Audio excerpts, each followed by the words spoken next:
The void trembled as the freighter Asterion hurtled through the Black Sea, its hull scarred by meteor strikes.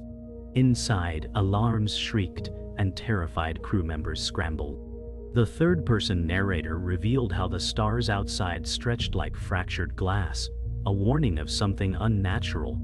Dr. Kiera, a woman with sharp features and auburn hair tied back, gripped the console with trembling hands. She said, "This signal isn't random, it's speaking to us." Lightning-like bursts flickered across the nebula ahead, each pulse carrying the alien code that shook her to her core. Captain Reese, a hardened man with graying hair and cold blue eyes, muttered, "That's no distress call, it's a lure."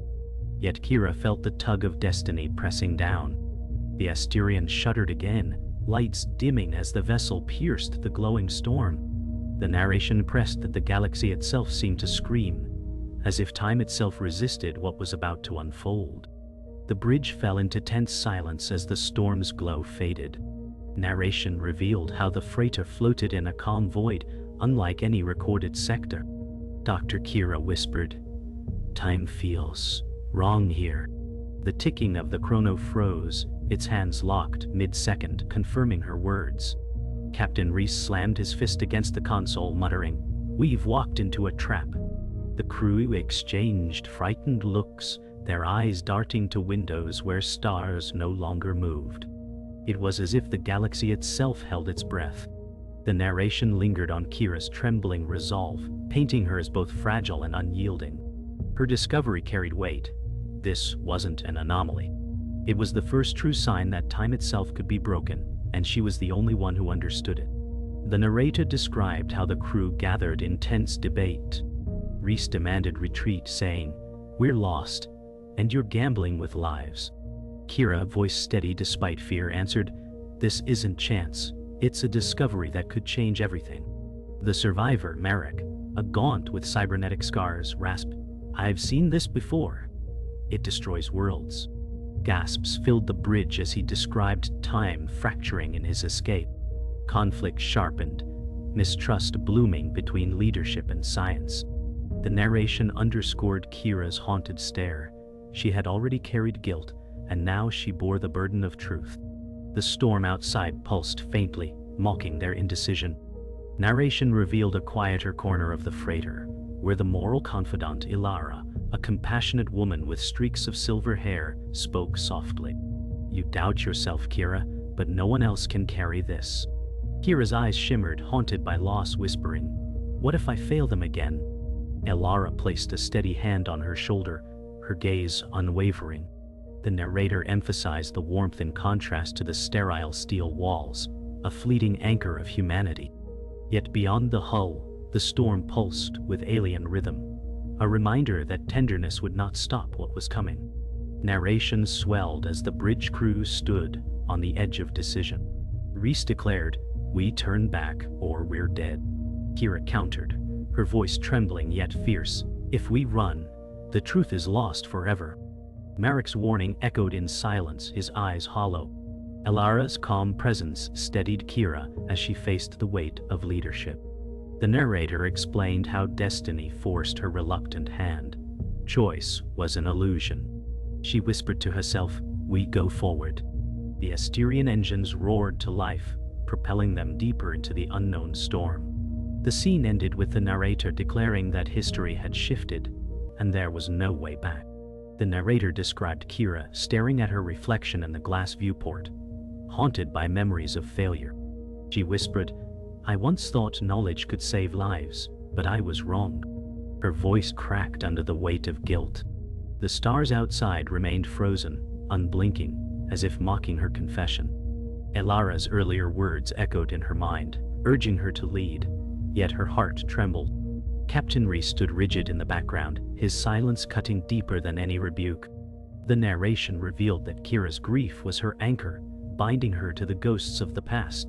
Still, beneath her sorrow flickered the embers of determination, fragile yet unyielding, pulling her toward a destiny she could not refuse. The survivor Marek stood in the mess hall, his gaunt frame leaning on the table, cybernetic scars catching the dim light. He rasped, "I survived the fracture of time. It left nothing but silence." The crew fell into uneasy quiet, their eyes fixed on him. The narrator explained how his words carried the weight of lived terror, shaking their fragile courage. Kiera clenched her fists, realizing his trauma was a warning carved into flesh. Marek's hollow gaze shifted to her, murmuring, "If you pursue this, you must be ready to lose everything." His voice cracked with bitterness, leaving Kiera torn between fear and curiosity. The frozen void outside pressed its silence against the walls, as if listening. Narration captured the crew's fragile bond as laughter briefly flickered in the darkness. A technician, weary but young, joked about frozen stars never setting, and nervous chuckles spread.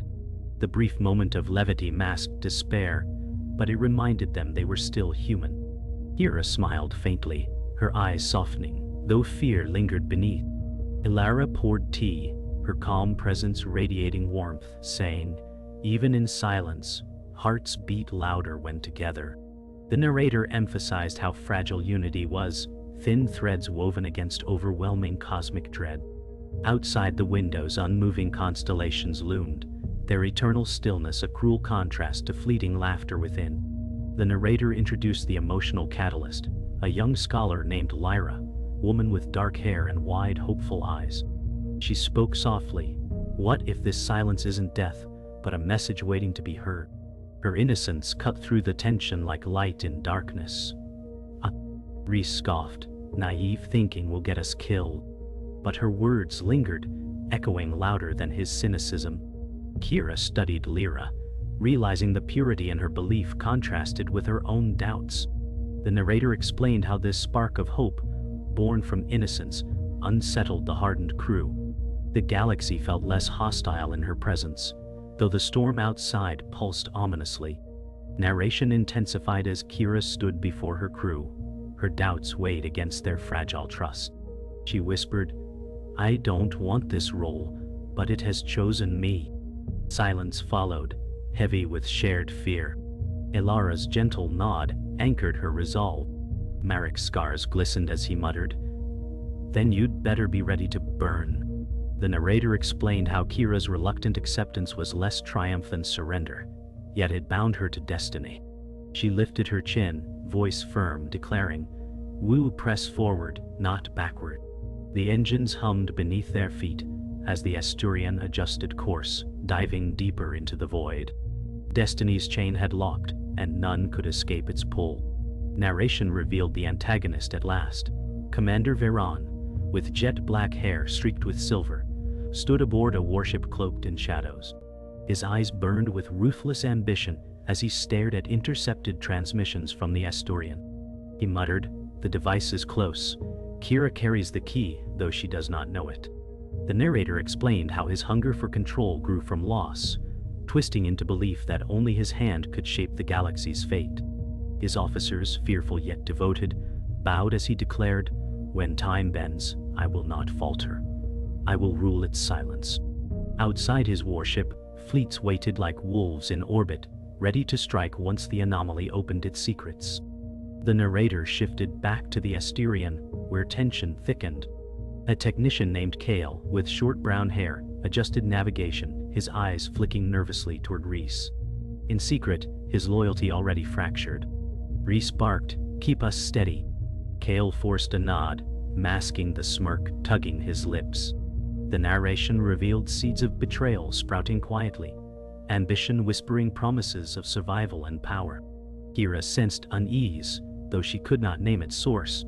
Ilara murmured encouragement to her, yet the storm outside pulsed harder, reflecting the cracks forming inside. The crew's fragile trust trembled, unaware that treachery had already taken root among them. The narration captured chaos as the ship lurched violently, alarms flaring.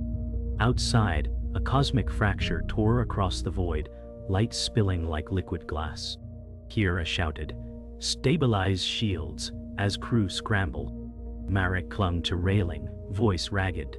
"This is how worlds died." Sparks showered the bridge, Reese growling orders, his voice a whip against panic.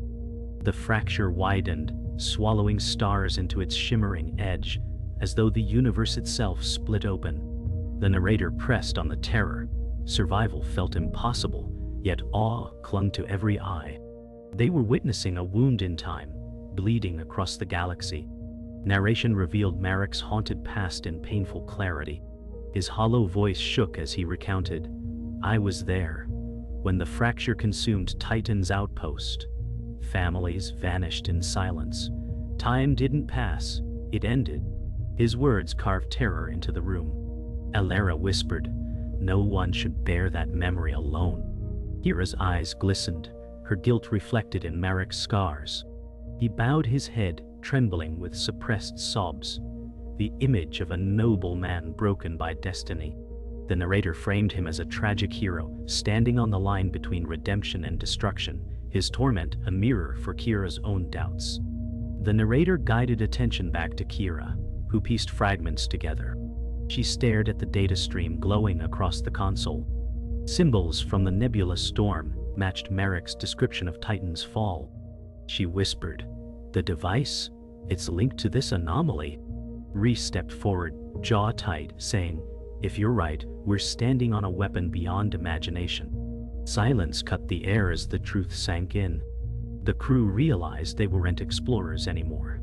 They were guardians of something galaxies would kill to control. The narration pressed on Kiera's weary expression, revealing destiny tightening like chains around her reluctant soul.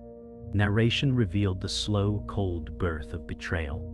Kale, the navigator, lingered alone in the dim comms chamber, his fingers trembling over encrypted transmissions.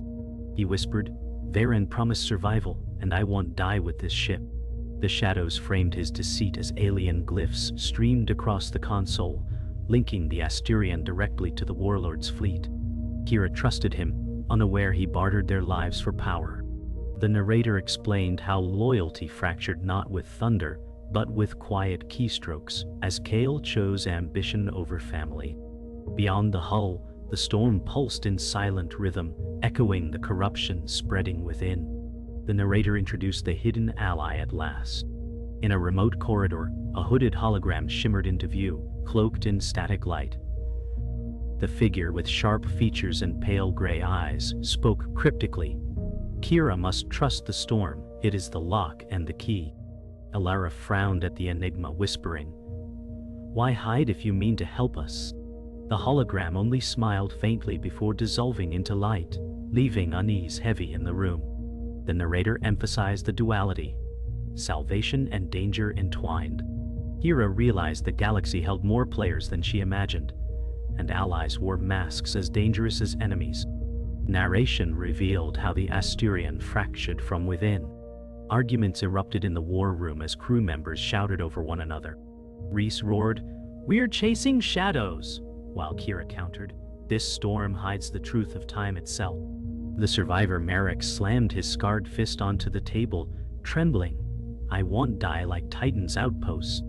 Alara raised her voice above the chaos, urging calm, yet suspicion spread like fire. The narrator explained how fear twisted trust into division, each crew member questioning the other. Outside, the void flickered, storm arcs reflecting their turmoil, as though the galaxy mirrored their fracture. The narrator shifted to Varen, who tightened his grip on the galaxy's throat.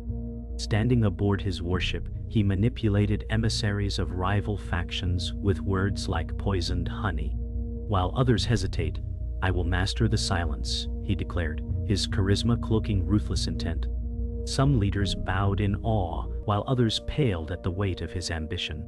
His words painted him as savior, even as fleets mobilized under his command. The narration described how deception was his greatest weapon, weaving hope and terror into the same net. The galaxy tilted toward war, unaware that time itself hung by a thread. Narration returned to Kiera as she sat alone in her cabin, shadows long across steel walls. She whispered, "I'm not the leader they need." Her trembling hands clutched the chrono, its frozen hands still mocking her. Alara entered softly, voice steady. "You doubt because you care. That is what makes you strong." Kiera's eyes shimmered with reluctant tears, as though her strength was built from fragility. The narrator explained how she carried chains of guilt, but also the seed of resolve, waiting to awaken. Outside, the storm throbbed with alien rhythm, pressing against the hull like destiny itself demanding she ride. Narration revealed how Varen's voice cut through the void, hijacking the freighter's comms with cruel precision. The warlord leaned into the holographic feed, eyes sharp as blades. He said, "Kiera, you cannot outrun your sins." His words dripped venom as he invoked the failed mission that had claimed her colleagues years ago. Kiera froze, her chest tightening at the sudden exposure of a scar she had buried. Rhys clenched his fists, anger flashing in his pale eyes, but Varen smirked, savoring her silence. The narrator explained how this reveal was no mere threat. It was the weaponization of memory, turning her past into chains that bound her resolve. Narration described betrayal, unfurling like a knife in the dark. Kale, the navigator, suddenly drew a concealed blaster, his voice quivering yet resolute.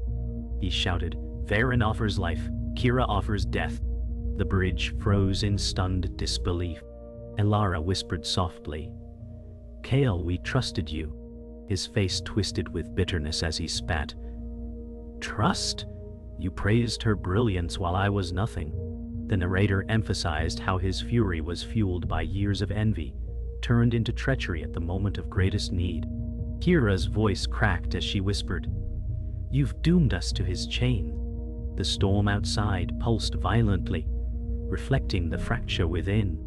Narration shifted to Marek, whose torment boiled over into reckless resolve. The survivor stumbled to the console, scars glinting under flashing alarms. His hollow eyes burned with desperation as he shouted, "I'll end it before it spreads again." Fingers flying, he forced the Asterion toward the glowing fracture. Kiera cried out, "Marek, stop," but his voice cracked with anguish. "Titan fell because of me. I won't let it happen twice." Sparks rained down, Rhys lunging, but too late. The narrator revealed how Marek's tragedy spiraled into self-destruction, his noble intent warped into peril that threatened them all. The narrator revealed the hidden Al's identity in a blaze of light. The hologram flickered back, the hood falling to expose Ceres, a woman with sharp features and pale gray eyes. She declared, the device was never for control. It was for restoration. Shock rippled across the crew as her words cut through chaos. Elara murmured, "To heal what was broken." Kiera's breath caught, realization piercing her doubts. Rhys scowled, distrusting the revelation. The narrator explained how truth had finally surfaced, yet its timing was as dangerous as lies, for allies now questioned motives even as hope glimmered faintly. Narration crowned the act with revelation. Lyra, the scholar, stepped forward, trembling yet resolute. Her braid slipped over her shoulder as she whispered, "These symbols, I've known them since childhood." The crew turned, eyes wide, as glyphs on the console responded to her touch, glowing brighter. The storm outside pulsed with her heartbeat, light swelling in rhythm. Kiera whispered, "You're the key." The narrator explained how innocence transformed into destiny. Lyra was not a bystander, but the catalyst fate had hidden in plain sight, her hand unlocking the secret that could reshape time itself. Narration described the crew preparing for the final battle. The Asterion's engines hummed with renewed power, consoles glowing like beacons in the dark. Kiera, her face pale but resolute, declared, "This storm will not consume us. We will end it." Rhys barked orders with soldierly precision, his graying hair damp with sweat. Elara placed a hand on Kiera's shoulder, whispering, "You carry more strength than you know." Marek lingered in the shadows, his scarred face weary, but ready to stand with them one last time. The narrator explained how destiny pulled them all into the eye of fate, where survival demanded courage beyond fear. The narrator revealed Marek's moment of grim purpose. He accessed hidden files, revealing ancient alien schematics. His hollow voice cracked. "This weapon can sever the fracture, but it demands sacrifice." Lyra leaned closer, her young voice trembling. "You've seen it before, haven't you?" His eyes glistened, cybernetic scars glowing faintly. "I saw it take everything from me," he whispered. The crew fell silent as the console pulsed with ominous symbols, light spilling across their faces. The narrator pressed the weight of his revelation. Survival was possible, but only through blood. Fear and resolve clashed like twin storms in their hearts. Narration captured the collision of wills as Veyron's warship emerged from the storm. His voice boomed across comms. "Kiera, surrender the device and I'll grant mercy." Kiera's eyes narrowed, whispering, "Mercy from you is slavery." Reese stood tall, his voice thunderous. "We fight to the last breath." The crew braced as enemy fleets surrounded them, crimson lights filling the void. The narrator explained how the confrontation was more than steel and fire. It was a battle of ideologies, hope against tyranny. Veyron's smirk filled the screen, cold and assured, while Kiera's trembling hands steadied on the console, her choice made. Narration unveiled the tragic hero's final act. Marek pushed past Reese, eyes blazing with haunted resolve. "Let me end it," he said, voice rough with pain. Kiera reached for him, whispering, "Don't, there's another way." He shook his head, scars catching sparks of light. "This is my penance. Titan's ghosts demand it." He slammed his hand onto the alien console, his body shaking as energy surged through him. Elara gasped, tears brimming, whispering, "He's sacrificing himself." The narrator explained how Marek's fall transformed into redemption, his broken past redeemed in one last desperate blaze to save them all. Narration brought the climax to its peak. With Marek's sacrifice fueling the device, the Asterion shook violently as time itself bent around them. Kiera shouted, "Hold steady, we end this now." Lyra pressed her hands against the glowing glyphs, her heartbeat sensing with the storm. Outside, Veyron's fleet was dragged into the fracture's edge, ships collapsing in streaks of light. The narrator explained how the universe trembled, balanced between survival and collapse. Kiera's face burned with determination, sweat streaking her cheeks as she unleashed the device's full power. The storm roared like a living god as destiny reached its breaking point. Narration described silence settling after the storm's collapse. The freighter drifted through a calm void where fractured stars reformed into still constellations. Kiera leaned against the console, breath ragged, eyes hollowed by exhaustion. She whispered, "It's over. But at what cost?" Elara stood beside her, silver hair falling loose, voice soft. "He gave us this chance with his life." The crew's faces were lit by pale starlight, their grief heavy but silent. The narrator pressed the weight of sacrifice. Marek's absence hung like a shadow, a reminder that victory was never free, only bought in blood and sorrow. Narration revealed grief shared in quiet moments. In the mess hall, the crew sat together, faces illuminated by dim amber light. Reese lifted a metal cup, muttering, "To Marek, who carried more than we ever knew." Elara bowed her head, whispering, "His ghosts are at peace now." Lyra clutched the cup in trembling hands, eyes glistening, whispering, "I wish I had thanked him." Kiera remained silent, her gaze fixed on the chronos still frozen at mid-second. The narrator explained how mourning was not loud but crushing, binding them through loss and reminding them of the fragile cost of survival.